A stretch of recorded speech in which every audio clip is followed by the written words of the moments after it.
Bonjour. La Belgique manifeste aujourd'hui, on le suivra avec attention bien sûr sur iTélé.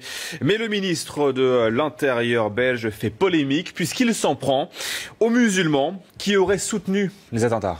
Oui, il s'appelle Yann Yambon, ce ministre, et il a vu des musulmans danser après les attentats de Bruxelles. Il l'a dit au quotidien Le Standard, je cite Yann Yambon, « Une partie de la communauté musulmane a dansé après les attaques. Voilà le vrai problème. » Et Yann Yambon est toujours ministre. On comprend l'incongruité de cette phrase, la généralisation qu'il fait, qu'elle induit. Voilà.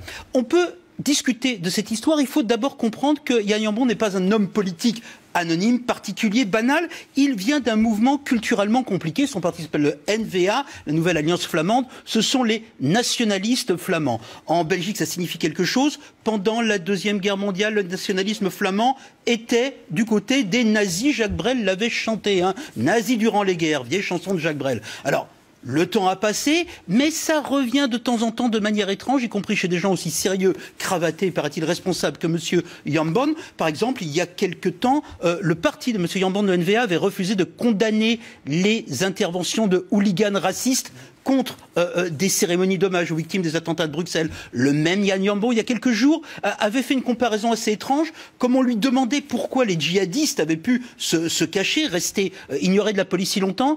Il les avait comparés aux juifs qui se cachaient des nazis pendant la Deuxième Guerre mondiale, bénéficiant du soutien de la population. Ça avait fait scandale, voilà. De temps en temps, il y a des petites choses qui reviennent, qui sont curieuses et quelque part logiques. Une partie de l'extrême droite est au pouvoir chez nos voisins belges. Donc ça veut dire que c'est un problème qui se limite à la Belgique et à ce parti? Ça serait bien et rassurant, mais hélas non. Yann Yambon émarge aussi à une catégorie d'hommes politiques qui souffrent de ce qu'on appellera prudemment l'incontinence verbale, c'est-à-dire cette capacité à s'exprimer sans mesurer les propos alors qu'ils sont en responsabilité, et ça fait évidemment du dégât dans la société. Ça existe chez nous. On peut dire, comme le Premier ministre Manuel Valls, que les salafistes ont déjà gagné la bataille culturelle de l'islam en France. On peut dire, comme sa ministre Laurence Rossignol, que les femmes qui portent le foulard, c'est comme les nègres, je cite, qui auraient soutenu l'esclavage. On peut, comme le président de la République, dénoncer un prêcheur évidemment bigot et qui n'aime pas la musique, le fameux imam de Brest, comme étant un prêcheur de haine, et c'est un petit peu compliqué. On peut également, comme l'ancien président de la République Nicolas Sarkozy, s'en aller à la chasse aux Roms après des affrontements entre les forces de l'ordre et des gitans français, ou aujourd'hui expliquer que la France sera sauvée si on supprime les menus alternatifs, comprenez, sans port des écoles. Voilà. Derrière cette incontinence, il y a souvent quelque chose de très problématique, c'est le désarroi des autorités, c'est le désarroi des pouvoirs, d'abord face au terrorisme, parce qu'on ne le maîtrise pas, et qui sont ses soutiens, et pourquoi est-ce que des jeunes gens basculent, comment fait-on, et aussi face aux évolutions culturelles de la société, et donc cette question de l'islam, et si vous voulez, tout est mélangé, à la fois le juste combat contre le terrorisme, la juste interrogation sur le fait de savoir qui sont ses soutiens, ceux qu'ils comprennent, et puis aussi tout ce qu'on appelle un débat culturel ou un débat idéologique. Et on va tout mélanger, aussi bien le prêcheur bigot que la jeune femme qui porte un foulard, que les gens qui s'opposent à la police. C'est une situation extrêmement problématique parce que ceux qui sont en charge de la cohérence, de la cohésion de l'État, au nom d'une prétendue parole décomplexée, sont en réalité en train d'affoler terriblement la société. Néanmoins, ce sont des problèmes qui existent, Claude. Absolument.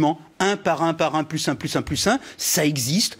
On sait qu'il y a, de manière ponctuelle, des gens qui comprennent les attentats. On avait su, après les attentats perpétrés par Mohamed Merah en 2012, qu'il y avait des graffitis en son honneur dans des rues de Toulouse. Oui, ça concerne des gens, pour plein de raisons. Ça ne concerne pas, comme le dit Yann Yambon, une partie indifférenciée de la communauté musulmane, parce que ça inclut pratiquement tout le monde. C'est exactement cela, l'islamophobie, ce mot qui ne fait pas peur à la grande philosophe Elisabeth Badinter. L'islamophobie, c'est cette manière de considérer que le fait même musulman est un problème, et de considérer qu'au fond, de manière indifférenciée, parce que c'est ça ce que retiendront les gens qui approuvent Yann Yambon, n'importe quel musulman est susceptible de danser pour célébrer des attentats. On n'en a vu aucun danser, hein. Je spécifie. Voilà. Regardez la situation. Aujourd'hui, on va le suivre, hein. La Belgique va faire son 11 janvier. L'unanimité nationale sur fond de méfiance organisée à l'encontre de ces musulmans par un ministre en charge. L'atmosphère est absolument irrespirable. Peur du terrorisme, existence de l'islamophobie, va falloir vivre avec ça pendant des années.